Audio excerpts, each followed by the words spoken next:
ሰላም ሰላም ብዬ መልእክት ልኬያለሁ መልሱ እስኪደርሰኝ እጠባበቃለሁ። እንግዲህ እንደዛ ዋው ያስጨበጨበ ይሄ በጣም ካናዳ ውስጥ እንግዲህ አሁን የራሴ የሆነ ሎን ብሮከር አለኝ። የእሱን ቢዝነስ ሰራለሁ። እንዲሁም ደግሞ የዲሴብል ሰዎችን ትራንስፖርቴሽን ካምፓኒም እሱንም ኦን አደርጋለሁ። ስትገልጸው ወዳጆች ምንድን ነው ይሄ ነገር የሚለውን ይረዳሉ። ምንድን ነው ያሰብከው ለአዲስ አበባ? እኔ የማምነው በመስጠት ነው፣ ከመቀበል ይበልጥ በጣም አምናለሁ በመስጠት። እንደው ምናልባት ቴሌዎች ይህን ሲሰሙ ጋሻ ምርጥ ጥሩ ሀሳብ ሰጥተን በቃ እንደውም እኛ እንሰራዋለን ሊሉ ይችላሉ። ለራሽ አወር በሚለው ለትራንስፖርቴሽን ይሆናል። ከሰዓት በኋላ እንደዚሁ ማታ ላይ ደግሞ ዲፍረንት ከለር አድርጎ አዲስ አበባን በወር አዲስ አበባ ያደርጋል። ኢትዮጵያ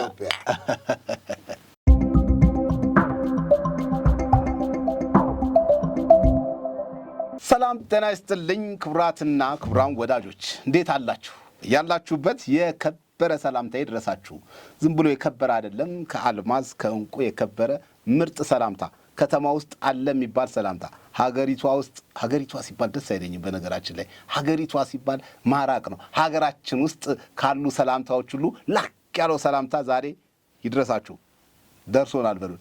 ዛሬ በልዩ ቆይታችን ተገናኝተናል። ክቡራትና ክቡራን ወዳጆች በልዩ ቆይታ ዛሬ አንድ ሁነኛ ሰው አጠገቤ አሉ። እኒህ ሰው ጋሻ አህመድ አሊ እላቸዋለሁ። እኔ ስጠራቸው እንደ ታላቅ ወንድምም እንደ ወዳጅም ነው የምጠራው። በጣም በተለይ በቅርቡ ነው አዲስ አበባ የመጣው። ካናዳ ቶሮንቶ ላይ 40 ዓመታትን ያክል ኖሯል። በርካታ ስራዎችን ይሰራል። ምን ይሰራል፣ ማን ነው የሚለውን የበለጠ ዲቴል ጋሻ አህመድ አሊ ራሱ ይነግረናል።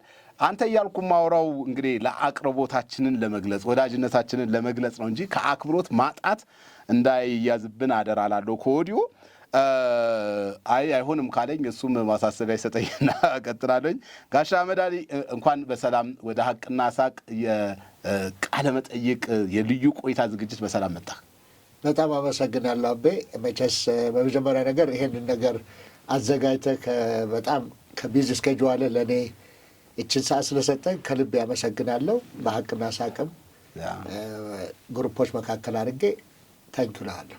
በጣም ነው የማመሰግነው። እንግዲህ ጋሻ አህመድ አሊ በነገራችን ላይ የመጀመሪያ የምንተዋወቀው ቴሌግራም ግሩፓችን ውስጥ በጣም ለየት ያለ ሁነት ተከስቶ ነበረ። በሀቅና ሳቅ ቴሌግራም ግሩፕ እዚህ ጋር ጤን ትላለች እቺ እንትን እናስተካክላታለን።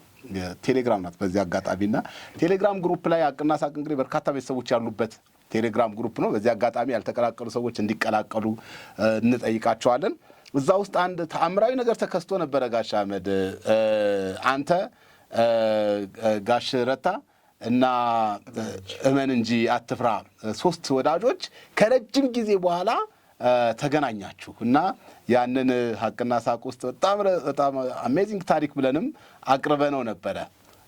እስቲ ትንሽ አስታውሰን ስለሱ። እስቲ እንዴት ነበረ የሆነው ነገሩ? ምን ሆነ መሰለህ፣ እዛን ጊዜ ከእህታችን አርሴማ ጋር እያወራን ነበረ ቴሌግራም ግሩፕ ውስጥ ያለች ናት። ቴሌግራም ግሩፕ ውስጥ እና በአጋጣሚ በሰፈር ስናወራ የአዲስ ከተማ ወክማ እዛ እንደምትጫወት እዛ እንዳደገች ምናምን ስናወራ በአጋጣሚ ወንድሜ ምረታ ሰማ እና ተቀላቀለን። ያው እሱ አሚቲ ብሎ ነው የጠራኝ በሰፈር ስም እና አብሮ አደገ ነው። የእኛ ቤትና የነሱ ቤት አጠገብ ላጠገብ ነው። ብዙ ታሪኮች አሉን። እመን እንጂ ያው ትምህርት ቤት ውስጥ ነው። የወንድሜ አበረታ ጓደኛ ነው። ግን ያው እኔ ትምህርት ቤት ውስጥ ሙዚቃ የምጫወት ነበረ። የትምህርት ቤቱን ጋዜጠኛ ነበርኩ እና በብዛት በዛን ጊዜ ታዋቂ ነበርኩ። በዛ ነው እንግዲህ የተዋወቅ ነው። ታሪክን አንተነትን ስትገልጽ እነሱ አወቁህ ማለት ነው እዛ ውስጥ። አዲስ ከተማ ወክማም በጣም ታዋቂ ነበሩ። ከአቶ ተፈራ መኮንን የሚባሉ እሳቸው ነበሩ እና ብዙ ጊዜ ከአዲስ ከተማ ወክማ 4 ኪሎ ወክማው መተን ክርክር ቲያትር ምናምን ነገር እንሰራ ነበር እና በጣም ጥሩ ጊዜ ነበር። የልጅነት ጊዜ ወደኋላ ሳስበው እና ያው ወንድሜ ረታም እመን እንጂም ያው በትምህርት ቤት አንድ ላይ ነበርን። አጋጣሚው ታዲያ በጣም ደስ ይላል። እንግዲህ እንደዚህ በርቀት የምትተዋወቁ የረጅም ጊዜ ጓደኛ ማቾች ለረጅም ጊዜ ሳትገናኙ ሀቅና ሳቅ ቴሌግራም ግሩፕ ውስጥ 3ታችሁም በተለያየ ሁኔታ የሀቅና ሳቅ ቤተሰብ ሆናችሁ እዛ ውስጥ ተገናኛችሁና ያ በጣም ትልቅ ሰርፕራይዝ ነበር ለኛም። ምናልባት ወደፊት ገድላችንን ስንጽፍ ከምንጽፈው ታሪክ አንዱ ነው። ጋሻ አህመድ እስቲ ስለ ራስህ ጥቀስልን፣ ንገረን እስቲ። እንግዲህ የወጣትነት ነገርን ትንሽ ጠቀስ አደረግከው። አሁን ጋሻ አህመድ እንዴት ነው የምንተዋወቅ? እስቲ ለሰዎች ራስን ስታስተዋውቅ ስታተስህን፣ ቤተሰብህን ሁኔታ፣ ምን ትሰራ እንደነበረ የመሳሰሉ ነገሮችን እስቲ ጥቂት ንገረን። ወይል እንግዲህ በልጅነቴ ያው በሙዚቃ ዓለም ላይ ነበርኩኝ። በሙዚቃው አስመራ ውስጥ የኢትዮጵያ ፖሊስ ሰራዊት ሆኜ አገልግያለሁ ለ1 ተኩል እና ያው ነገሮች እንደፈለግኩት አልሆነም። ያው መታሰር ምናምን ነገር ስለነበረ በዛ ሱዳን ወጣሁ። ከሱዳን ስኮለርሽፕ አግኝቼ ናይጄሪያ 4 ዓመት እዛ ፖሊቴክኒክ ውስጥ በመካኒካል ኢንጂነሪንግ ተመርቄ ካናዳ መጣሁ ማለት ነው። የዓመተ ምህረቱ በኢሮፓያን በ1985 1985 አሁን እንግዲህ ያለንበት ጋር ስታደርገው 40 ዓመት ማለት ነው። እና የ3 ልጆች አባት ነኝ። ያው መካኒካል ኢንጂነሪንጉ ለተወሰነ ጊዜ ከሰራው በኋላ ብዙ ጊዜ በቢዝነስ ውስጥ ነው የነበርኩት። እንዲሁም በቶሮንቶ በነበርኩበት ሰዓት ከኢትዮጵያ ማህበር ጋራ እንደ ፕሬዚዳንትም ቫይስ ፕሬዚዳንትም ሆኜ ኮሚኒቲውን አገልግያለሁ። ብዙ ነገር ጥሩ ጊዜዎች አሳልፌያለሁ ብዬ አስባለሁ። ቀደም ምን ሰራ እያልኩኝ ስጠይቅ ነበርና የሰራው ነገር በዛ አለብኝና ሳልይዘው ሳላስተዋውቃቸው ቀሩ ወዳጆችም። እና ምን ስራዎችን ትሰራለህ ካናዳ ውስጥ? ካናዳ ውስጥ እንግዲህ አሁን የራሴ የሆነ ሎን ብሮከር አለኝ። የእሱን ቢዝነስ ሰራለሁ። እንዲሁም ደግሞ የዲሴብል ሰዎችን ትራንስፖርቴሽን ካምፓኒም እሱንም ኦን አደርጋለሁ። በተጨማሪ ደግሞ ላይፍ ኮቺንግ እሰራለሁ እና ያው ብዙ ጊዜ ያው ቮለንተሪም ደግሞ እሰራለሁ። በጎ አድራጎት በኮሚኒቲም ቢሆን ባለውበት አካባቢ ብዙ ነገሮች ቮለንተሪ ያደርጋለሁ። ጊቭባክ ለሚለውን ፍልስፍና በመከተል እንደዛ አደርጋለሁ። ምንድን ነው እሷ ፍልስፍና? ለህዝብ መስጠት። እኔ የማምነው በመስጠት ነው፣ ከመቀበል ይበልጥ በጣም አምናለሁ በመስጠት። ጊቭ ባክ ስትል ግን የሆነ ነገር ተሰጥቶ ስትመልስ ነው። እና ምን ሰጥቷል ህዝቡ ብዬ ብጠይቅ? ህዝቡ ያው እንግዲህ ብዙ ጥሩ ስም አለኝ ቶሮንቶ ውስጥ እና ጥሩ አድርጌያለሁ። 6 ሰዎችንም ደግሞ አምጥቻለሁ እና ሁሉም ጥሩ ቦታ ነው ያለው። ከየት ወዴት ነው ያመጣህ? ወይል እንግዲህ ከኢትዮጵያም ከግሪክም ሀገር ከአሜሪካም ከተለያዩ ቦታዎች ስፖንሰር በመሆን ማለት ነው። አዎ ስፖንሰር በመሆን ብዙ ሰዎችን እንግዲህ ህይወት እንዲቀጥሉ አድርጌያለሁ። ይሄም ደግሞ ትልቅ የእግዚአብሔር ጸጋ ነው ብዬ ነው የማምነው። ትልቅ የእግዚአብሔር ጸጋ ነው የሚለው ላይ በደንብ አስምረንበታል። በጣም ነው የማመሰግነው። እንደዚህ አይነት በተለይ ማህበረሰብ ተኮር ላይ መስራት፣ ህዝብ ላይ ሰው ላይ መስራት በጣም ትልቅ ነገር ነውና ለምትሰራው ነገር አመሰግናለሁኝ ጋሻ አህመድ። ሙዚቀኛ እንደሆንክ ጠቆም ስታረግ ስለነበረ እስቲ ወደ ዋናው ጉዳይ ከመሄዳችን በፊት ቀጥሎ ማነሳው ከሜካኒካል ኢንጂነሪንግ ጋር በተያያዘ ይመስለኛል። እኔ አንድ ዋናው ጉዳይ ወደዚህ ያመጣንን እሱን እንመጣበታለን። እንደው ከዛ በፊት ግን ወዳጆቻችን ዲያቤ ምን አይነት እንግዳ ነው ያመጣልብን ከሚሉ ምን አይነት እንግዳ ነው ያመጣልን እንዲሉ እስቲ ከሙዚቃው በረከት ትንሽ እስቲ እንደው በጣም ከምትወዳት አንዷን ብዙ ሳይሆን እንደው ትንሽዬ ሄድ ብትልልን። ካሜራማኑም እዚህ ጋር ሰምቶ አያውቅምና ስነግረው ነበርና እስቲ እንደው ጉዱና ያለው እያለ ነበር። እስቲ አስደምመን ትንሽ እስቲ። እንግዲህ እኔ ያው ሙዚቃ በልጅነቴ ነው የጀመርኩት። ሙዚቃ ነው የጀመርኩት አክቹዋሊ እንትን ነው በፕሮቴስታንት ቸርች ውስጥ ነው። እዛ ዘምር ነበረ። አባቴ ሲያቅ ደስ አላለውም። እሱን በማክበር ወደ አምስ የገባው እና የተለያዩ የማህሙድንም ቢሆን አዲስ አበባ ስቴዲየም ዘፍኛለሁ። የብዙነሽ በቀለንም በጊዜው የተማሪዎች ቀን ሰኔ 30 ቀን የብዙነሽ ነው አዲስ ፍቅር የሚለውን ዘፍኛለሁ። ግን በኋላ ላይ ብዙ ጊዜ ፎከስ ያደረኩት ጥላሁን ላይ ነው። ጥላሁንን በጣም ወደዋለሁ። ይቅርታ ጥላሁን በማለት በማቅረቤ ነው እንጂ ትልቅ ሰው ነው። ኢትዮጵያ ካገኛቻት እንደ ስጦታም ብዬ ነው እንትን ብለው ለኢትዮጵያኖች እና የጥላሁንም ዘፈን በጣም ወደዋለሁ። ተገናኝተንም እናውቃለን። አግኝተህ ታውቃለህ? አሁን ደግሞ እኔ ልብ ብዬ ሳይ ደግሞ መሳሰልም ነገር አላችሁ መሰለኝ። አንድ ወቅት ላይ ገርመሃል ቶሮንቶ ውስጥ ብሉ ናይል የሚባል ህዝብ ለህዝብ የመጡ ጊዜ ነው። ታንኪዩ ብለው ሲመጡ ምራት ሊበላ መጥቶ እሱ ሲወጣ እንደዚህ ነው ገላመጠኝ እና እኔ እዛን ጊዜ 28 29 ዓመቴ ነው እና በቃ እኔም ደነገጥኩ፣ እሱም ደነገጠ። በጣም እንመሳሰላለን አይደለ? አዎ በጣም እድለኛም ነኝ የምልህ ግን እንደሱ መሆን አልችልም። በጣም እስቲ እንዳልከው ጋሽ ጥላሁን በጣም በርካታ ሰዎች የሚያደንቁት የሚወዱት ነው። ብዙ ወጣቶችን በነገራችን ላይ ሙዚቃ ሲጀምሩ ጋሽ ጥላሁንን የዘፈኑ እንትን ሲሉ ወደ መድረክ ሲመጡ እውቅና ሲያገኙ አይተናል። እስቲ ትንሽ እንስማ። እስቲ እንደው የሆነ አንድ የምትወደውን እኛም እንድናስታውሰው ጋሽ ጥላሁንን እስቲ ጥቂት እንስማ። እስቲ ወይል እንግዲህ እኔ አሁን ለጊዜው ይሆናል ብዬ ያሰብኩት የዓመት በዓልም ፌስቲቭ ስለሆነም በዛ ላይ እኔ መጀመሪያ እንዳስተዋወቀኝ ካናዳ ስለምኖር ለመላው ሀሳብና ሀቅና ሳቅን ለሚከታተሉም በአጠቃላይ ለኢትዮጵያኖች ነውና ሰላምታዬ ድረስ የሚለው ሰላምታዬ ድረስ እንትን የምለው እሺ እንስማ እስቲ ትንሽ ሰላምታዬ ድረስ ናፍቆቴን ያስረዳ በትዝታ ጭነት ስትንደምጎዳ ሰላምታዬ ድረስ ናፍቆቴን ያስረዳ በትዝታ ጭነት ስትንደምጎዳ ዘወር ብዬ ሳየው ትዝ ይለኝ የጥንቱ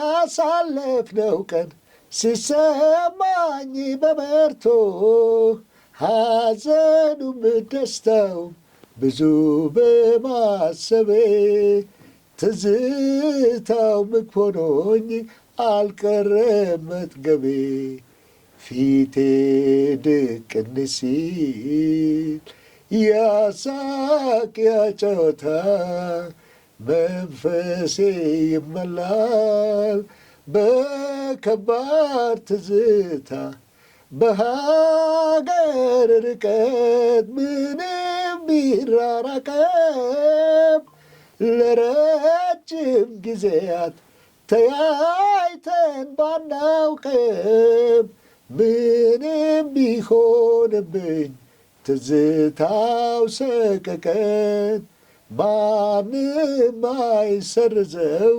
ያለፈው ቀን ፊቴ ድቅን ሲል ያሳቅ ያጨዋታ መንፈሴ ይመላል በከባድ ትዝታ ሰላም ሰላም ብዬ መልእክት ልክ ያለው መልሱ እስኪደርሰኝ እጠባበቃለሁ።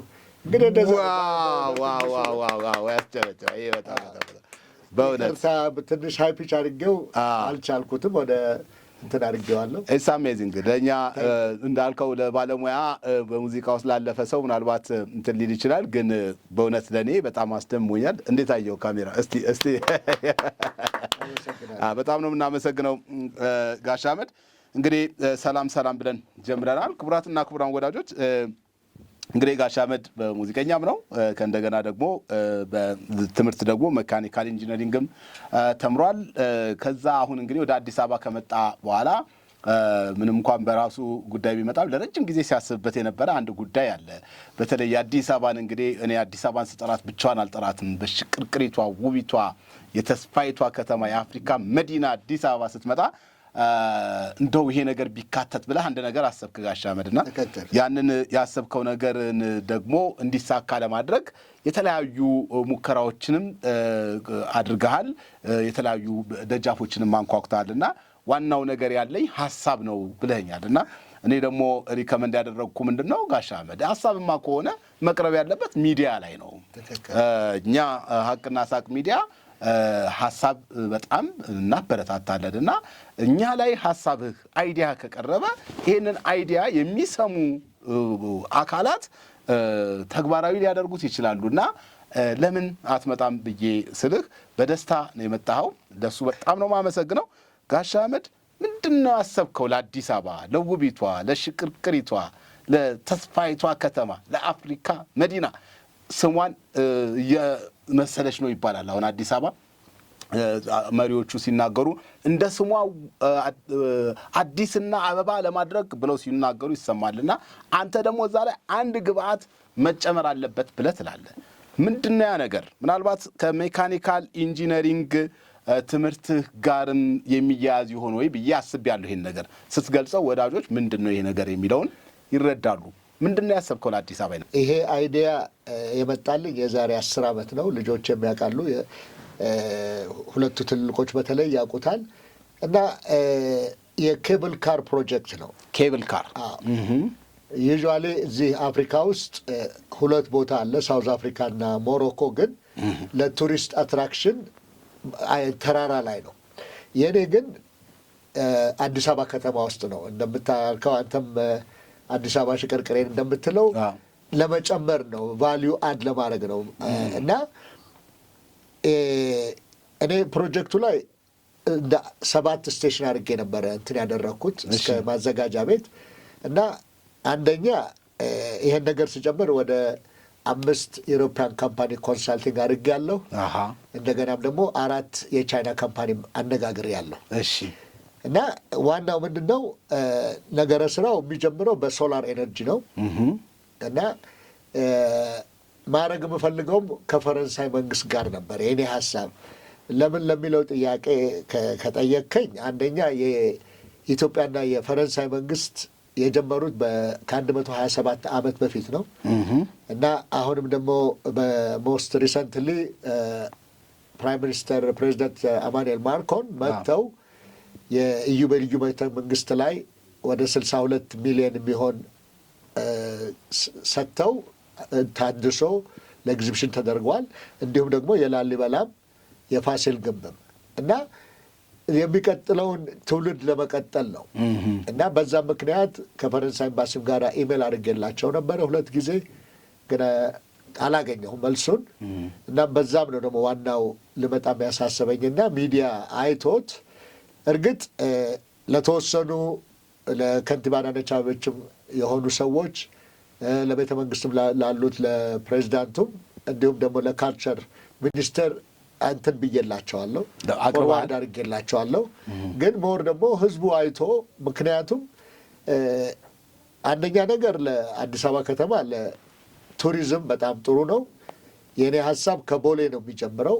እና እንትን ላሳይህ በዚህ በእንትኔ ላይ እና እኔ ያሰብኩት እንደ እንትን ብዬ ለትራንስፖርት አገልግሎት የሚውል ነው። ይሄ እንትን ለትራንስፖርት አገልግሎት ነው። በ3 አይነት ስፒድ የሚሄድ ነው። እና በሚገባው ገንዘብ ደግሞ ለተወሰኑ ለምሳሌ እንደ መቄዶንያ፣ ሙዳይ፣ ኦቲዝም፣ ዴቦራ ምናምን የተባሉትን እነሱን ለመርዳት ነው። እና አንድ ወቅት ላይ አክቹዋሊ የኮንሳልቲንግ ካምፓኒዎች ከቻይና ጋር እንትን ሲሉ ኦፈርም አድርገው ነበረ። ግን እኔ እግዚአብሔር ይመስገን ባለኝ ልጆች ያድገዋል፣ እኔም ጡረታ ወጥቻለሁ። እና ጊቭባክ ለሚለው ነው። ጊቭባክ ለማህበረሰቤ ድጋሚ ብሰጥ። ኢትዮጵያዊ ነኝ፣ አዲስ አበባ ተወልጄ ነው ያደግኩት ተክለ ሃይማኖት ሰፈር። እና ምንም 40 ዓመት ብኖርም የመጣሁት ከዚህ ነው።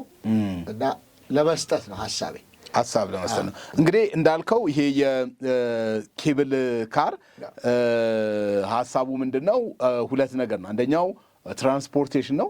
ሁለተኛው ደግሞ ለቱሪዝም አገልግሎትም እንዲውል ነው። አዲስ አበባን ሰዎች ተዘዋውረው እንዲያዩ ነው ሀሳቡና ሶስተኛ ደግሞ ኢንካሙ ደግሞ በተወሰነ ደረጃ በተለይ ለሚያስፈልጋቸው እንደ መቄዶንያ ለመሳሰሉት በኦቲዝም ላይ ለሚሰሩ ሰዎች እንዲሁም ደግሞ እንደ ሌላም ዳውን ሲንድረም ላይ ለሚሰሩ ሰዎች እንዲውል ለማለት ጥሩ ነው። እሱ እንዳለው ነው።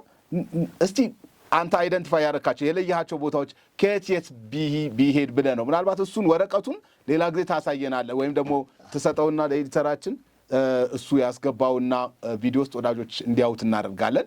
ግን አንተ ሀሳቡን ልነግረኝ ትችላለህና ከየት ነው እስቲ የለየኸው? እንደው እነዛን ቦታዎች ለመመረጥካቸው የሚለውንም አያይዘህ ትነግረናለህ። ምን መሰለህ፣ መጀመሪያ የመረጥኩት ከቦሌ ኢንተርናሽናል ኤርፖርት አድርጌ ቦሌ መድኃኔዓለም፣ ወሎ ሰፈር፣ መስቀል አደባባይ፣ ዘውዲቱ ሆስፒታል፣ ፖስት ኦፊስ ወይም ካራማራ፣ ቴዎድሮስ አደባባይ። ከዛ ሀሳቤን ቀይሬ በአዲሱ የኮሪዶር ልማት። ስለዚህ ከኮሪደር ልማቱ በፊት ነው ያሰብከው ማለት ነው? 10 ዓመት ነው ይሄ አይዲያ ነበረኝ፣ ግን ቀየርኩትና ከ7 ወደ 14 አደረግኩት። ማለት ፍሬንድሺፕ እንትኑ የወንድማማቾች አደባባይ ነው እዛ ወዳጅነት አደባባይ ታንኪዩ። ከዛ አንድ እሱ ጋር ይሆናል፣ 4 ኪሎ ይሆናል። ያን የመረጥኩበት በብዛት የሳይንስ ሴንተሩም የአብርሆት ላይብረሪም አለ። ፕላስ 4 ኪሎ ነው፣ የሰማዕታት ቦታ ነው። 5 ኪሎ ሙዚየም አለ። ከዛ 6 ኪሎ አድርጌ በአድዋ ድልድይ ማዘጋጃ አድርጌ ቴዎድሮስ አደባባይ እንዲያልቅ ነው። እንግዲህ ወደፊት ደግሞ ፕላን ቢ ደግሞ ከቴዎድሮስ አደባባይ ወደ 7ኛም ወደ የትኛው ወደ እንጦጦም ወደ ፈለጉት አቅጣጫም ሊወስዱት ይችላሉ። ግን የኔ ዋና መነሻው ግን እንደዛ እንዲሆን ያሰብከው? እንደዛ አድርጌ ዲዛይን አድርጌዋለሁ። እና ስለዚህ አሁን አንተ እጅ ላይ ያለው ነገር ምንድነው? አንደኛ ፕሮፖዛሉ አለህ፣ እንዲህ ይሰራል፣ ሲሰራ ትርፉ እንደዚህ ይሆናል፣ የሚያገኘው ነገር እንደዚህ ነው፣ አገልግሎቱ ለዚህ ነው የሚለውን ፕሮፖዛል አለህ አንደኛው በወረቀት ላይ። ሌላኛው ደግሞ ዲዛይኑ አለህ ማለት ነው። ዲዛይን በስሪዲ ምናምን የሚታይ ነገር ነው ወይስ በስኬች የተደረገ ነገር? ወይል እንግዲህ በስሪዲ አኒሜሽን ነገር አድርገዋል። ትችላለህ? ይቻላል። እንትን የለውም። ግን ምን መሰለህ እንትን ኮንሳልቲንግ ሳደርግ እንግዲህ የከፋፈልኩት ለ4 ነው። ለ4 ማለት የኬብል ካሩ ፈረንሳዮች እንዲሰሩት፣ 3ቱን ማለትም የስቴሽኑን፣ የኬብሉን እና የፖሉን ኢትዮጵያኖች እንዲሰሩት ነው። ምክንያቱም ብዙ የታወቁ ኢትዮጵያኖች አሉ፣ ቬሪ ኢንተሌክቹዋል ኢንቴሊጀንት ሆኑና የገንዘቡን ኮስቱ በጣም እንትን ነው፣ ትልቅ ለውጥ አለው እና እንትኑን ያው ፈረንሳይ የመረጥኩበት ነግሬሃለሁ። ግን የቻይናውም አለ ኦፕሽን። ግን በሁለቱም 9 ካምፓኒዎች እንዳልኩ አነጋግሬያለሁ። ከዛ ውስጥ ቢመርጡ ብዬ የማስበው የፈረንሳይ ነው። ምክንያቱም ላደረጉልን ውለታ ከ97 ጀምሮ ነው የሚሰጡን የነበረው እርዳታና አሁን ደግሞ የኢዮቤልዩ ቤተ መንግስትንም የፋሲልንም የላሊበላን ባደረጉት መጠን ይሄኛው ፍራክሽን ነው እና እንትኑ በ30 ኬብል ካር ነው ካልኩሌት ያደረግኩት እና 30 ኬብል ካር ቢሆን 60 ጥሩ ነው። ግን ያንን 30 ያደረግኩበት ዋናው ምክንያት ምንድን ነው? ከፌዴራል ገቨርንመንት ከፕራይም ሚኒስተር ኦፊስ አድርገህ እስከታች 27 ናቸው እና የኢትዮጵያ ምኖቹ ናቸው እነሱ ሚኒስትሪስ 27 ናቸው። አይቼ ነው ከኢትዮጵያ መንግስት ላይ እና 3 የጨመርኩበት ኢትዮጵያን ኤርላይንስ፣ የኢትዮጵያ ባንክ ንግድ ባንክ እና የኢትዮጵያ ኤሌክትሪክ አውቶሪቲ። ቴሌ ገብቷል? ቴሌ አልገባም። አሁን ይሄ መታደስ አለ። ቴሌ እንግዲህ እኔ እንደ ሀሳብ አድርጌ እንግዲህ 31 ግን ምንድናቸው እነዚህ ማለት ነው? እነዚህ እንደ መንግስት ኤንቲቲዎች ናቸው ብዬ ነው። ምክንያቱም ኢትዮጵያ ሪፕሬዘንት ስለሚያደርጉ የኢትዮጵያን ኤርላይንስም ፖስት ኦፊስም አለ። እንግዲህ እንደዛ ካረከው አይ ቴሌ ሀብታሙ ድርጅት ነው ብዬ ነው። እንግዲህ እኔ የገባኝ ምንድን ነው እንግዲህ ወደዚህ ከመምጣታችንም በፊት ስናወራ አንዱም ያልከ ምንድን ነው ይሄን ነገር ማን ሊሰራው ይችላል፣ የገንዘብ ምንጩ ይሄን ለመስራት ኬት ሊመጣ ይችላል የሚለውን አይዲያ ላይ አንተ ያሰብከው ነገር አለ። ያሰብከው ነገር ምንድን ነው? እነዚህ ሚኒስትሪ መስሪያ ቤቶች ቢያዋጡ ይህንን በቀላሉ መስራት ይችላሉ የሚል ሀሳብ እንደ ሀሳብ አንስታላል። ልክ ነኝ? ስለዚህ ያንን ስታመጣ ቴሌ ደግሞ ሀብታሙ ነውና እንደው ምናልባት ቴሌዎች ይህን ሲሰሙ ጋሻ ምርጥ ጥሩ ሀሳብ ሰጥተህን በቃ እንደውም እኛ እንሰራዋለን ሊሉ ይችላሉ። ምክንያቱም ቴሌዎች ደግሞ በነገራችን ላይ ተፎካካሪም እየመጣባቸው ስለሆነ ይሄ ኬብል ካር እላው ላይ ማስታወቂያውን አድርጎ ቴሌ የሚለውን አድርጎ ስለሱ ነግረሃል። ምን ሆነ መሰለህ? እኔ ሀሳብ የመጀመሪያ 60 ነበረ። 60 ኬብል ካሮች ሆኖ 30ው ከቦሌ ሲነሳ 30ው ደግሞ ከቴዎድሮስ አደባባይ ኤቭሪ 2 ሚኒትስ ማለት ነው። እና እዚህ ላይ የኢትዮጵያ ጦር ኃይሎች ብሎ ነው እንትን የሚለው። ግን እኔ ከፋፈልኩት። ለምሳሌ ኔቪንም አስገብቻለሁ፣ የፖሊስንም አስገብቻለሁ፣ የጸጥታንም አስገብቻለሁ። እና በዛም ነው እስከ 60 እነዚህ ተቋማት ኬብል ካሮቹ ላይ ዲስፕሌይ እንዲሆኑ ነው የፈለከው? እሱ እንግዲህ የአዲስ አበባ ከተማ ማኔጅመንት ኦፊሱ ነው እነሱ ለስንት ዓመት እንደሚሆን የሚያደርጉት፣ ግን ዲጂታል ነው እና እያንዳንዱ ኬብል ካር 41 ሰው ነው ያደረግኩት። እያንዳንዱ 41 ሰው የሚይዝ ነው። 41ኛው ኦፕሬተሩ ነው። 40 ሰው ካፓሲቲ ነው እና ካየኸው ሳውዝ አሜሪካ ውስጥ ነው በብዛት ይሄ ነገር የሚደረገው፣ ግን ብዙም እንትን የላቸው በሰዓት ነው ካልኩሌት የሚያደርጉት እና ትናንሽ ነው። ግን የፈረንሳይ መንግስት 2 ካምፓኒ አላቸው። ለዛም ነበር የፈረንሳይ ኤምባሲን የተገናኘሁትና እንደ ብሪጅ ሆኖ ነገሮችን እንዲሰራልኝ አስቤ ነበረ። እንዳሰብኩት አልሆነም። ምናልባት የሰጡኝ ኢሜል ይሁን እዛ ውስጥ ያለ ቢሮክራሲ ይሁን እግዚአብሔር ይዋቀው። ግን ሞክሬ ሄጄ ራሴ ፈረንሳይ ሌጋሲዮን ሄጄ አነጋግሬያቸው ኢሜሉን አግኝቼ ጽፌላቸዋለሁ አለኝ እዚህም ላይ። ባለፈውም ይህን ሀሳብ እንዳልከው እነሱን አፕሮች ለማድረግ እንደሞከርከው ያክል ቅድም እንዳልከኝ ከንቲባ ጽሕፈት ቤት እንዲሁም ደግሞ ፕራይም ሚኒስትርም ኦፊስ ሞክረሃል። የት ሞከርክ? ምን ምላሽ አገኘ? መጀመሪያ የሄድኩት ማዘጋጃ ቤት ነው ሀሳቡን ለማቅረብ ማለት ነው። እንደዚሁ እዚህ ጋር አለ። ይሄ ይዤ የመጣሁት የፎቶ ኮፒ ነው። ፕሪንት አውት አድርጌ 200 ፔጅ ነው። 200 ፔጅ ጠቅላላ ያለኝ አይዲያ። እሺ። እና ይሄንን ያው ኮምፒውተርን ያለ ስልክም ላለ። እሺ። እና ይሄንን ለማሳየት ቲያትር አዳራሽ የሚሉት ቦታ 2 ሄጄ አቶ ጥላሁን ለማግኘት ነበረ።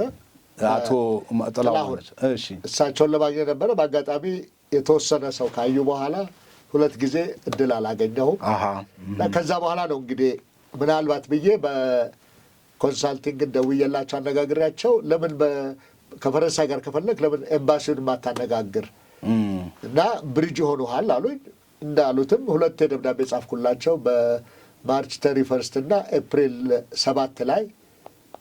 ያው እንግዲህ እስካሁን ድረስ ምንም መልስ አላገኘሁም። ምን እንዲያደርጉልህ ነበረ ፈረንሳይ ኤምባሲ የፈለግከው?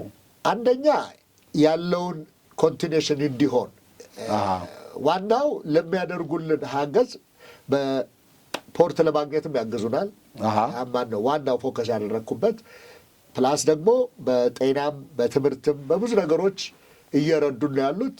እንደምታየውም የዩቤልዩ ቤተመንግስትም ያሳደሱት በእነሱም እርዳታ ነው እና የፋሲልም የእንትናም የባህር ዳር እና ታንኪዩ ለማለት ነው እና ኤምባሲው ሞር ከከንቲባ አዳነች ኦፊስ ጋር ተነጋግረው ነገሩን ሞር እንትን ያደርጉልኛል ብዬ አስቤ ነበረ። እንግዲህ ብቸኛ ነኝ፣ ብቻዬን ነው እንግዲህ አመጣጤ። እኔ ያው የእናቴን ሀዘን ለመካፈል ነበር የመጣሁት የዛሬ 4 ዓመት ስላረፈች። ግን ለምን ይዤው አልሄድም ብዬ ነው ይዤው መጣሁት። 10 ዓመት ያሰብክበት ነገር ስለሆነ እና አሁንም ቢሆን ስቲል ለራሴ ጥሩ አድርገሃል ብዬ ነው የማስበው። አይ በነገራችን ላይ እንግዲህ ቅድምም ለማለት እንደሞከርኩት ክቡራትና ክቡራን ወዳጆች እንግዲህ ከጋሽ አህመድ ጋር ያለንን ቆይታ ነው የተከታተላችሁ ያላችሁት። ልዩ ቆይታ ነው ይሄ ቆይታ። ቅድምም ለማለት እንደሞከርኩት ጋሽ አህመድ ዋናው ነገር ሀሳብ ነው አንተ ያለህ። እንደውም እኔ መጀመሪያ ላይ ምናልባት የያዝከው ነገር ምንድን ነው የሚለውንም ጠይቄ ነበረ። ኢንቨስት ልታደርግ ነው የፈለግከው ወይስ ደግሞ ኢንቨስት የሚያደርጉ ሰዎችን ልታመጣ ነው የፈለግከው ወይስ ደግሞ አይዲያ ነው ያዝከው የሚለውን ስናወራ ዋናነት ያንተ ያዝከው አይዲያው ነው። ይሄ ሀሳብ አዲስ አበባ ላይ መሰራት አለበት። የኬብል ካር ለአዲስ አበባ አንድ ቫሉ አድ የመጀመሪያው ነው። አፍሪካ ውስጥ የለም። አፍሪካ ውስጥም ስለሌለ የአዲስ አበባን መዲና ነች አዲስ አበባ አፍሪካ። ስለዚህ ከፍ ያደርጋታል፣ ሌላ ተጨማሪ እሴት ይሆናታል በሚል እና ስለዚህ ይሄ ሀሳብ ይሰማ ካልክ ወደ ሚዲያ መምጣትህ በጣም ሁነኛ ቦታ ነው። እኔ እንደውም እነዚህን ፋይሎችም ይዘህ ወደ ተለያዩ ተቋማት ደጃፍ ከመንኳኳት ይልቅ ሁነኛው ቦታ ሚዲያ ነው። ወዳጆች ምን አስተያየት ይሰጣሉ ብዬ አስባለሁኝ። አዲስ አበባ ላይ የኬብል ካርን እስቲ አስቡትና እንግዲህ ቦታዎችን አይደንቲፋይ አድርጓል። ለምንድን ነው የመረጥካቸው ጋሽ አህመድ? እንደው እነዛን ቦታዎች እንደው በዋናነት እነዚህን ቦታዎች የመረጥክበት ምክንያት ምንድን ነው? ለእይታ ስለሚመቹ ነው ወይስ የትራንስፖርቴሽን ችግር ስላለባቸው ነው? ምንድን ነው በዋናነት ትኩረትህ ይህንን የቦታውን ስትመርጠው? ዋናው ምን መሰለህ፣ ከቦሌ ነው የጀመርኩት። ቦሌ ኢንተርናሽናል ነው እና ብዙ ቱሪስቶችም የሆነ ትራቭለሮች ይመጣሉ እና በእንዳልኩህ አቋርጦ በቸርችል ጎዳና ነው የሚሄደው። ቸርችል ጎዳና ደግሞ የታወቀ እንትን ዊንስተን ቸርችል የብሪቲሽ ጀነራል የነበሩ ናቸው እና በዛ አድርጎ እንግዲህ እስከ ማዘጋጃ ቤት ነበረ መጀመሪያ 7 ስቴሽን አድርጌ ነበር ያሰብኩት። ግን አሁን ኮሪዶሩን ሳይ በጣም ደስ የሚል ነው። አዲስ አበባንም እውነትም አዲስ አበባ አድርጓታል እና ለምን አልቀይረውም ብዬ ነው። ግን ይሄ እንትን አይደለም፣ ሊቀይሩት ይችላሉ። ግን በዛ አድርጌ አድዋ ብሪጅ ደግሞ እንደምታውቀው ነው፣ ታሪካዊ ቦታ ነው። ከዛ አድርጎ ማዘጋጃ፣ ከዛ ቴዎድሮስ ያልቃል። ስለዚህ ሁለት ነገር ነው ያሰብከው ማለት ነው። አንደኛ ትራንስፖርቴሽን እንዲያቃልል፣ ሁለተኛ ደግሞ ትራንስፖርቴሽኑም ከእይታ ጋር እንዲሆን ሰዎች የሚያዩት ነገር እንዲኖራቸውና ቱሪስት መስህብም እንዲያደርግ ነው ያሰብከው። እኔ ጋሽ አህመድ በጣም ይሄንን በትልቅ አክብሮት ነው ይሄን እውነቱ ከሆነ እንትን ምለውና ለሰዎችም ስነግር በትልቅ አክብሮት ነው ለሌሎች ወዳጆች የሚሄድ ነገር ለማስተላለፍ በኩራት የምናውቀው ሰው የሀቅና ሳቅ ቤተሰብ የሆነ ሰው እንደዚህ አይነት ሐሳብ አለው። ሌሎቻችሁም ሐሳብ ያላችሁ ሰዎች ሐሳባችሁን አምጡ ሚዲያ ላይ። ለኢትዮጵያ ምን አስባችኋል? ይኸው እነ ጋሽ አህመድ እንደዚህ አይነት ሐሳብ አላቸው። እናንተስ ምን ሐሳብ አላችሁ? ኢትዮጵያችን ላይ አዲስ አበባችን ላይ ምን ይሰራ? በየክፍለ ሀገሩ ባህር ዳራችን ላይ ሐዋሳችን ላይ ምን ይሰራ? ምን ጎሏል? እያየን ከተሞቻችንን ሀገራችንን እያየን የጎደለውን ነገር ለማሟላት እኛም ጥረት እናድርግ፣ ኢንቮልቭ እናድርግ የሚለውን በአንድም በሌላም መንገድ ስንቀሰቅስ የኖርነው ጉዳይ ነውና ለዚህ አክብሮትና ምስጋና ይድረስህ። እኔ እንግዲህ አመት በዓል ሰሞን ነው እያወራን ያለነው ይሄንን እንትንና ጋሽ አህመድ ትልቅ ምስጋና ያቀረብኩኝ። ቀጥሎ እንደው አንተ ከዚህ ፕሮጀክት አንጻር መንግስት ወይም ደግሞ የሚመለከተው አካል ወይም ሰዎች ኢትዮጵያውያን ምን እንዲያደርጉልን ነው የምፈልገው የሚለውን ነግረህን ወደ ማጠቃለያው እንሄዳለን። ምንድን ነው የምፈልገው? ምን እንዲያደርጉ? ኢትዮጵያ ማለት እኔ እናንተ ነን። ሁሉ ጊዜ ከመንግስት ብቻ መጠበቅ የለብንም። እያንዳንዳችን አንዳንድ ጊዜ ይገርመኛል ይሄ የመደመር ፍልስፍና እጅ ማለት ነው እና ሁላችንም አንዳንድ ነገር ካደረግን ኢትዮጵያ ካለችበትም ችግር ይሆን ወደፊት ከምናስበው ደረጃ እንደርሳለን በሚል ነው። እርግጥ ሀሳብ ነው እና ያንን ሀሳብ ደግሞ እያንዳንዳችን ከተጨማመርንበትና አንዳንድ ነገር ከጨመርንበት ብዙ ነገሮች ልንሰራ እንችላለን።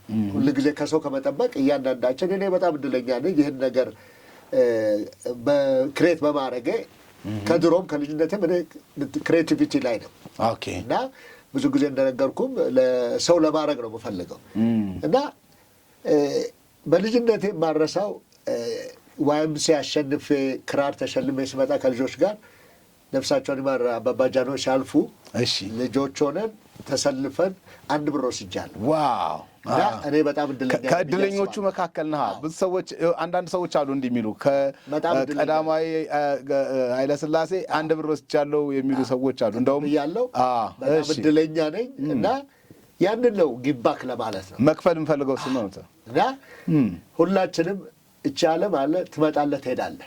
ስለና አፄ ዮሐንስ ስለና አፄ ቴዎድሮስ ስለና አፄ ፋሲል ስናወራ ያደረጉትን ነገሮች ነው። እኔም ደግሞ አንድ ቀን ላልፍ እችላለሁ ሰው ነኝና፣ ግን አንድ ነገር ትቶ መሄድ ደግሞ ጥሩ ነው ብዬ አስባለሁ። ይህ ትልቅ አይዲያ ነው። አንድ ወዳጄ እዚህ ጋር ያመጣልኝ ጥያቄ አለ እንደው ቢብራራ ብሎ 2 አይነት ኬብል ነው ያለው።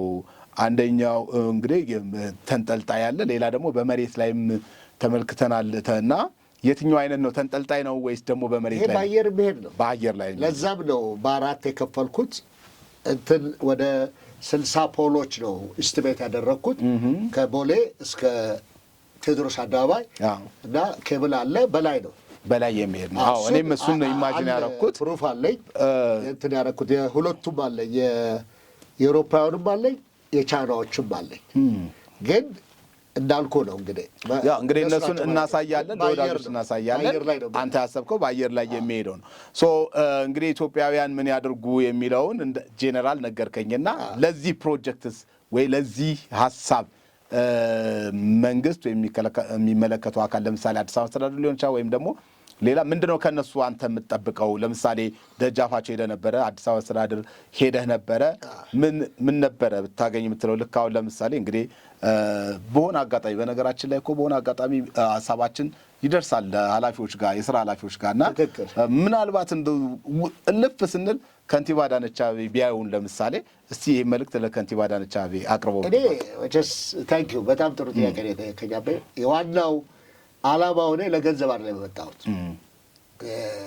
በይበልጥ ከንቲባ አዳነች አቤቤ ብዙ ነገር አድርገዋል። እኔ ራሴ የተማርኩበት እዚህ በርበሬ ተራጋ ልጆች ቀን በልተው ማታ ከቤተሰቦቻቸው ጋር ቀን እየተማሩ ሁለት ጊዜ በቀን እየበሉ የሚያደርጉ ናቸው እና ወደ 600,000 ወጣት በአሁኑ ሰዓት በቀን ሁለት ጊዜ መብላት ማለት ትልቅ ነገር ነው እና ተቀብለው ቢያዩት እኔ ትክክል ማለት አይደለም፣ ግን ሁሉ ነገር አለ እንዳልኩ ወደ 200 ፔጅ ከዛ በኋላም ደግሞ የጨመርኩባቸው አለ እና ያንን አይተው ይሰራል ደግሞ እኔ እርግጠኛ ነኝ። ምክንያቱም በውጭ መንግስት ብቻ ቢሰራ እስከ 200 እና 250 ሚሊዮን ያወጣል። ግን የ60ዎቹ ክልሎች ከ60 ሚሊዮን አይበልጥም። በሌተስት ቴክኖሎጂ በዲጂታል ሆኖ አድቨርታይዝመንት ከውጭ ቢሆን እና በተለይ ማታ ላይ ስታየው እኔ ጨርሼዋለሁ በጭንቅላት እና በጣም አትራክቲቭ ነው። በዛ ላይ 3 አይነት ስፒድ ነው ያለው። ጠዋት ላይ ለራሽ አወር በሚለው ለትራንስፖርቴሽን ይሆናል። ከሰዓት በኋላ እንደዚሁ፣ ማታ ላይ ደግሞ ዲፍረንት ከለር አድርጎ አዲስ አበባን በወር አዲስ አበባ ያደርጋታል እና በዛ ላይ ደግሞ ምን መሰለህ እነዚህ ካምፓኒዎቹ አድቨርታይዝ ነው የሚያደርጉት። ለጊዜው ምናልባት ዳውን ፔመንት ለማድረግ ይከብድ ይሆናል፣ ግን የአዲስ አበባ ከንቲባ ሊያደርጉ ይችላሉ። ለአመትም ቢሆን ለ2 ዓመትም እነዚህን ሰዎች ፍሪ አድቨርታይዝመንት አድርገው ሊረዱን ይችላሉ። እያንዳንዱ ሚኒስትሪ $1 ሚሊዮን ቢያወጣ ኢትዮጵያ ትልቅ ሀገር ነች። አሁን በምንሄደው ደግሞ በምናደርገው ድርጊት ይሄ ትንሽ ነው ብዬ ነው የማስበው። ምክንያቱም አሁን በሚደረገው በዚህ በ7 ዓመት ብዙ አይነት ለውጥ አላል።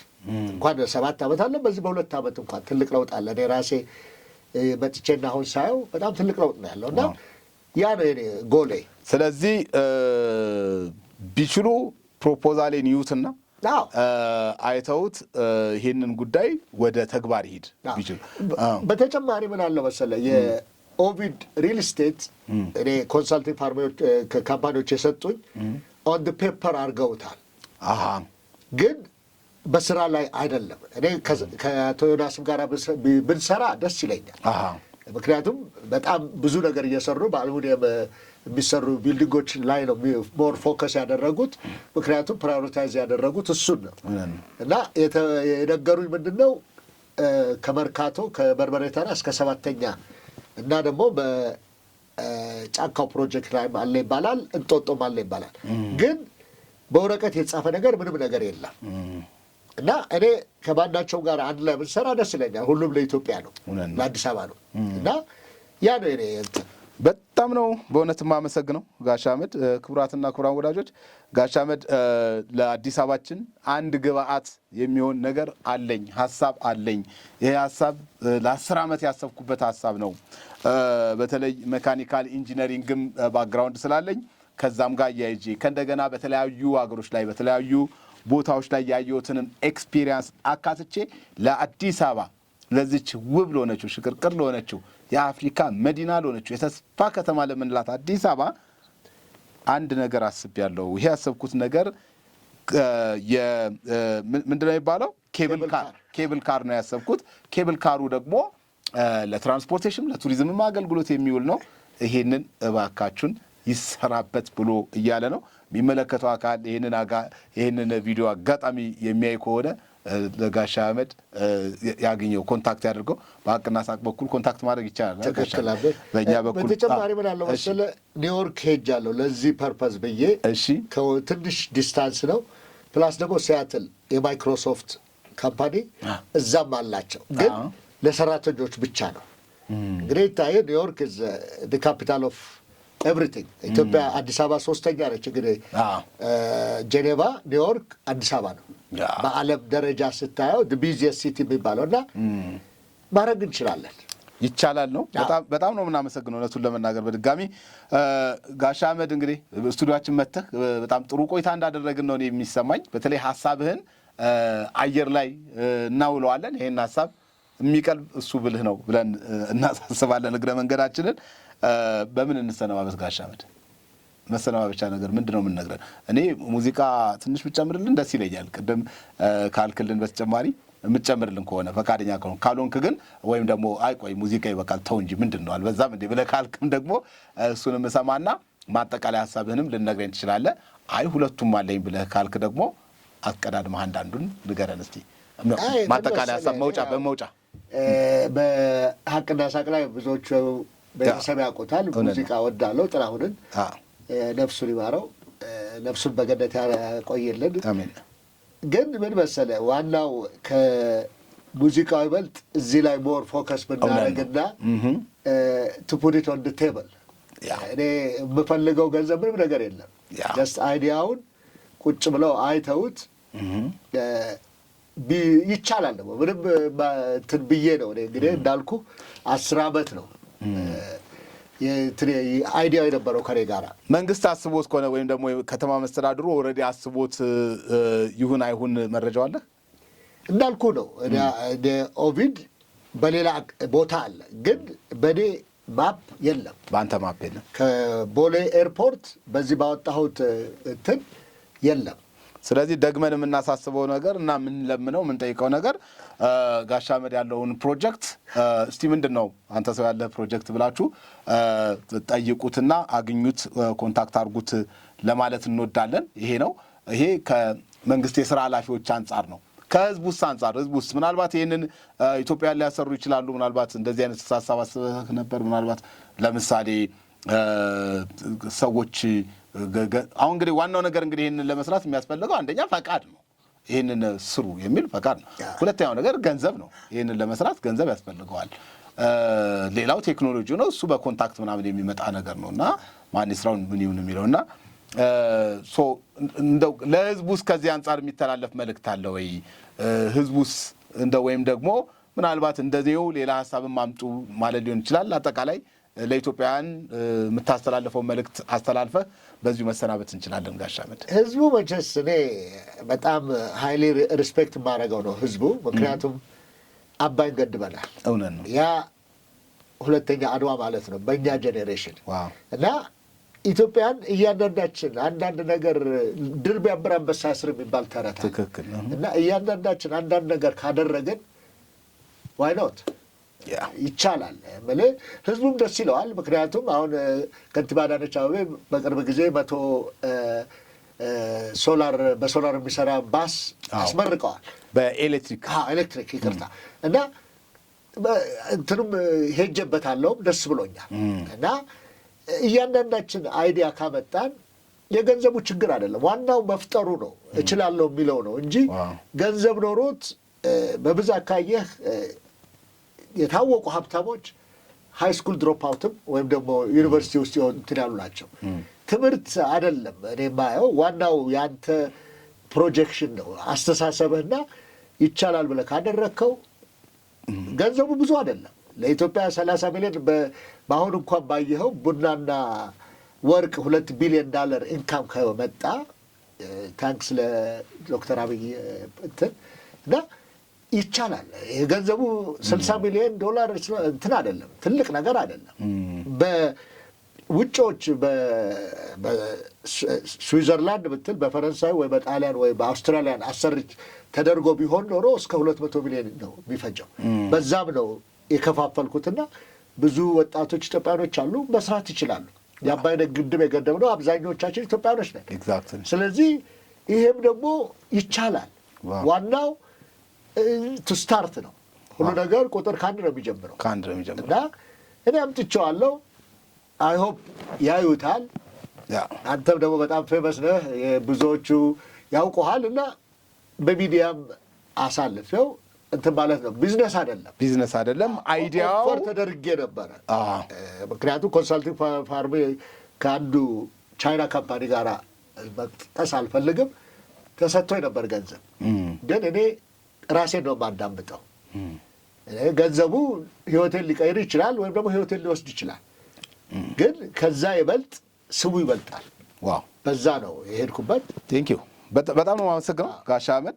እውነቱን ለመናገር እንግዲህ ክቡራትና ክቡራን ወዳጆች ሁላችንም ግድ የለም ገንዘብ አይደለም ትልቁ ቁም ነገር አይዲያ ነው፣ ሀሳብ ነው።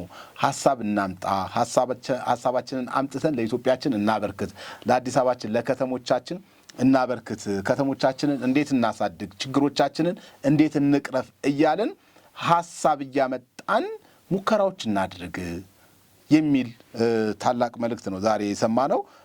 ጋሽ አህመድ ይህንን የኬብል መኪኖች ወይም ኬብል ካር አሳክተህ ተሳክቶልህ ሪባን የምንቆርጥ ያድርገን። ምርጥ ሀሳብ ነው እኮ አያችሁ፣ መስክረን ነበር ብለን ነበር፣ ይህን ሀሳብ ግዙት ብለን ነበር የምንል ያድርገን። እንዲሳካልህ በጣም እመኛለሁኝ። ለአንተ ብቻ ሳይሆን ይሄ ነገር ሲሳካ ለአዲስ አበባም ለሁላችንም ነውና ይሄ እንዲሆን በጣም አጥብቄ እመኛለሁ። ለጊዜ በጣም ነው የማመሰግነው። እውነቱን ለመናገር በእኔ በኩል አጠናቅና በአንተ በኩል ማጠቃለያ ነገር የምታመሰግነው ሰው ካለ ወይም ደግሞ ቀረ የምትለው ነገር ካለ እሱን ተናግረህ መሰነባበት እንችላለን። ክቡራትና ክቡራን ወዳጆች በእኔ በኩል በቀጥታ ስርጭቶች ላይ እንገናኛለን። ለአሁኑ እኔ ተሰናብቻችኋለሁ። ጋሽ አህመድ ግን መጨረሻ ላይ ይሄ ነገር በዚህ ሪከርድ በዚህ ጉዳይ ላይ መነሳት አለበት፣ ሳይነሳ መቅረት የለበትም የምትለው ሀሳብ ካለ በሱ እንዘጋለን ማለት ነው። በመጀመሪያ እኔ በፈጣሪ በጣም አምናለሁ። እችን ቀን ደርሳ ከአንተ ወንድሜም ጋር እንደዚህ በሰው ሚዲያ ላይ በማቅረቤ በጣም እድለኛ ነኝ። እኔ የራሴን ፓርት ፈረስ ያደርሳል እንጂ አይዋጋም ነው። እድለኛም ነኝ ይህንን ሰዓት እንትን በማለቴ እና አይ ሆፕ የሚያዳምጡም ከመንግስትም የሆኑ ሰዎች እንትን ይሉታል። እኔ በዚህ እድሜ ዋናው ሰጥቶ በመቀበል ስለማምን ነው እና በዛ ይሆናል ብዬ አስባለሁ እና ይሳካል ብዬም ደግሞ አም ኦፕቲሚስቲክ በጣም ፖዘቲቭ አስባለሁ። ምክንያቱም ህይወቴን በሙሉ በላይፍ ኮቺንግ ብዙ ትልልቅ ሰዎች አጋጥሞኛል። ኢንክሉዲንግ ሚስተር ትራምፕን ስቴጅ ላይ መጥተውም አይቻቸዋለሁ እና ብዙ ሰዎች አጋጥሞኛል። እድለኛ ነኝ እና ይሆናል ብዬም አስባለሁ። በጣም ደስ ይላል። እንዲሳካ እንመኛለን። ታንክ ዩ። እንግዲህ የመጨረሻው ቃላችን የሚሆነው መነሻችንም መድረሻችንም ኢትዮጵያ። ታንክ ዩ።